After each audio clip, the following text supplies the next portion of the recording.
So hi, I'm Chris Runde. I'm an innovation consultant here at Baruzzini, and today I'm talking with Ann Berry. Ann, we had a conversation about some of your work overseas, and I think that could be really relevant for some of the challenges that we're seeing in airports now. Can you explain a little bit about your work over in the Middle East? Sure. First of all, hi, Chris. Um, I was working over in the Middle East. I worked at a number of airports over there, but the most interesting, I think, was when we were doing a security master plan for the airport in Erbil, which is in the northern part or the Kurdistan part of Iraq. And this was about 2010, early in 2010. And a few things struck me about the way that the airport was already constructed and how it may reflect on perhaps things that we should think about doing given, as you said, the new normal.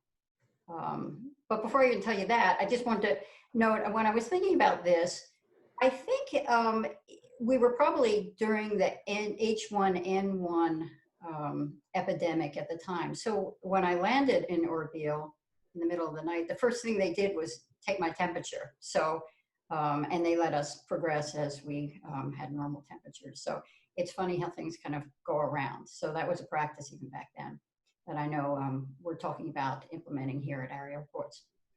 But with respect to screening and remote screening, one of the things that I found interesting in Erbil and also in a number of the airports in the Middle East is that in order to even come onto the airport property, there was a screening checkpoint as you entered the airport facility itself. So the checkpoint required passengers to get out of the car, required all baggage to be taken out of the car. Passengers were screened, baggage was screened, the cars were screened, the drivers were screened. And these checkpoints were often probably, I'm guessing, but approximately a mile or more from the terminals themselves. So you go through this initial thorough screening, but a remote screening essentially, before you then pulled up to the terminal and got out and disembarked from your vehicle and went through another screening there at the terminal.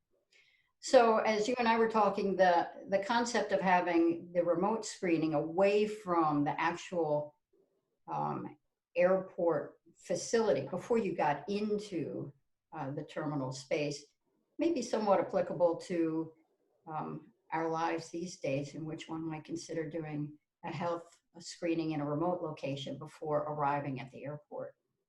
Yeah. Yeah, and I think what's interesting about that, one, that they were doing temperature checking before it was a cool thing to do. Right. And then two, the idea of remote screening has a lot of complexities. So we're not trying to solve it on this conversation, but can you see some reasons that it would be challenging in this environment? Well, that's probably the easy one. It's always easy to say how it would be difficult. It's less easy to say how to actually do it. Clearly, the airports I'm talking about in the Middle East had much more property.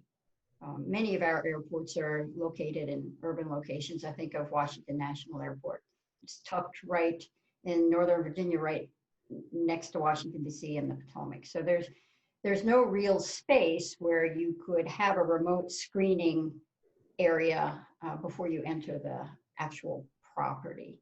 So I think that's the biggest hindrance when we're talking about an application in a similar fashion to the remote screening in the Middle East. However, I think about how we have certified screeners for cargo, and perhaps that concept could be used somewhat for screening health, where there are certified health screeners off of the airport property, and somehow passengers are screened at a remote location that way, certified healthy, if you will, and then allowed to progress onto the airport property and into the terminal.